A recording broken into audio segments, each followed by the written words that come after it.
Hi, I'm here with Lindsey, and we're going to do a little discussion about a very creative undergraduate project that she did. So, Lindsey, you are a music major at Brenau University. You're going to graduate in just a few weeks. Yes. And we heard about this really creative idea that you had for what you call the Creative Children Learning Center, sort of a daycare center involving the arts. Yes. Yeah, and how did you get this idea? Well, around sophomore year, I started taking a couple of education classes, and I started out at Brenau as a music ed major. Mm-hmm. And I thought to myself, I said, I'm really not one of those people who enjoy having to teach a set curriculum. Okay. I don't like to have to follow the rules for the ideas of what a school would want me to teach. Okay. I want to be able to create my own curriculum.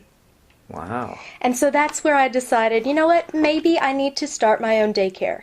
Okay. Now, one thing that I understand the impetus of that, and we have the slides here that yes. you used in your presentation for your capstone senior thesis. And by the way, folks out there, one of the things that employers are looking for is a capstone project for undergraduates. So if you're an employer, that's a plus.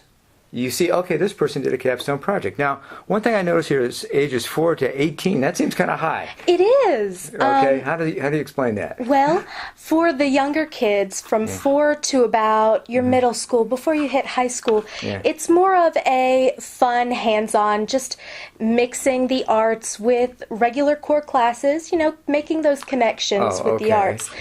But when you get into high school, I want to offer more programs, more private lesson programs, and an internship program for upper classmen. Okay. So this is school. after high school? Yes. Oh, okay. It's daycare, but it's after high school. Yes. Okay. So how does your learning transfer to this idea? Well, that's a wonderful question. All of the arts stimulate creative thinking. Okay. And that's our QEP here, is creative thinking. We want to think creatively. And you can't just look at a dance and not think about what that dancer is doing, what they're portraying, the emotions in it. Right. I agree. Exactly. I agree. It's an open-ended thing. Sometimes it reflects ambition, maybe fear, maybe joy, and so even some of the same movements can. Wow, that's great. So Brenau has a QEP. I know that. And so this is a great example of what would be success, a success. Mm-hmm. So you could point toward someone, who's evaluating a person's education or their how it impacted them. And you can point to a specific success. You mentioned some of these other people that had landmark influences on education that I wasn't familiar with, Vygotsky and Maxine Greene. Tell me a little bit about Vygotsky. What do you think, in terms of what you envision, what his theory will impact your students and the people you affect? Yes. Vygotsky's theory of social interaction is more of a language thing. So as kids are coming in at 4 years old, we're surrounding them with these terms, these musical terms, dance terms, and then we're making a connection with them to something else. Oh. And so they end up using that and taking it in. That's like if you go up to a kid and you say na-na-na boo-boo at them, they're going to do it right back, and they're going to take it home with them. Okay. So what I want to do is I want to make sure that what I'm teaching them is something that they can apply other places and not just in the arts. Okay. So if they're listening to Busey, and you say this is an example of impressionism. Yes. And then you it's going to have to be an older person, but you're going to explain to them what impressionism is. Exactly. And then maybe they can transfer that to other areas of their life. Yes. Or maybe they'd already be cued in when they see some of the impressionist painters. Oh, I know what that is. I understand how that those ideas are similar.